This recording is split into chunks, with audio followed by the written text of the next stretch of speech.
O, Bir video aldım. men alayım. Salam Mehmet. Tamam. Aleyküm selam Baydımat anneciğim. Ne tesiz tinç mısınız? Anlamadım.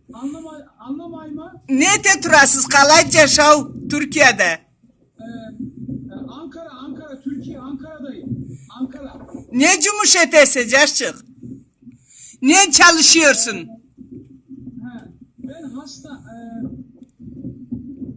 hastanelere Hastane, balnitsa bile mi hop? Türkçe hastane, Avrugalıca tıkancede ha? evet evet çok güzel alamadım. Ha.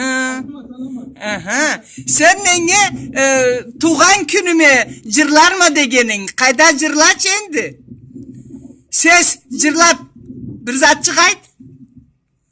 Ben geleme oluyor öyle mi? Sakatta Gele. sen cırla. Ses yüreştir cır. Cila ya şarkı mı söyleyeyim? Ho şarkı. Aytıp ver. Ben şarkı bilmiyorum Baydımat. Ha sen aytkanın da aytırma dep. Ben hiç söyleyemem onu bak. İnan hiç söyleyemem onu. Oynatmayt kalsa. Efendim? Oynatmaytın şarkını aytırma dep. Hiç şarkı bilmeyim ben. Ha. Ne tese balala ne tet kelin ne tet tınçesen bayan. Balalar evde. Evdeler ben çalışıyorum şu anda. İstanbul'dayım. Sen İstanbul'da mı çalışıyorsun Ankara'da mı? Yok Ankara'da İstanbul'a geldim ben. Alamat. Bir kuanama seni söylersen, sen bir zatla yazsan, kuanama sağ bol. Ben de sağ ol. Baydımat anne. Oy altınım.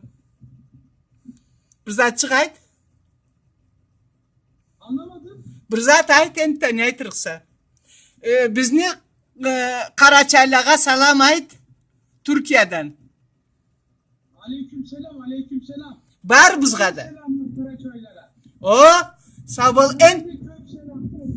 alamat sağ ol canım. Bugün 5. iyulda 5. iyul 2017 yılda bizni şohayımız Türkiye'de yaşayan Mehmet kardeşimiz bizge salam deydi. Salamın uzak olsun Mehmet. Allah razı olsun Baydımat anne. Oy Kendisiyle iyi kala. Görüşürüz. Allah haytsa. Allah isterse Türkiye'den bir isteğin olursa beklerim. Türkiye'den var mı bir isteğin?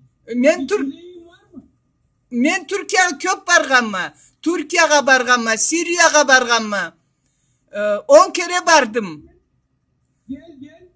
Gelir mi ente Allah haytsa gelir mi? Tüver biz tanışır biz ente cuğuktan. Tamam. Gel. Allah- Uçağa bin gel.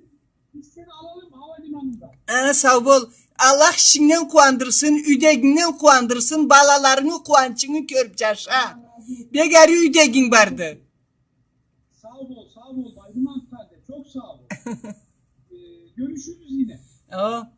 Bay. Tamam mı? Hı. Ben seni bekliyorum Türkiye'ye. Türkiye'ye bekliyorum seni. Sağ ol. Tamam. O, Tamam görüşürüz Baydımat anne.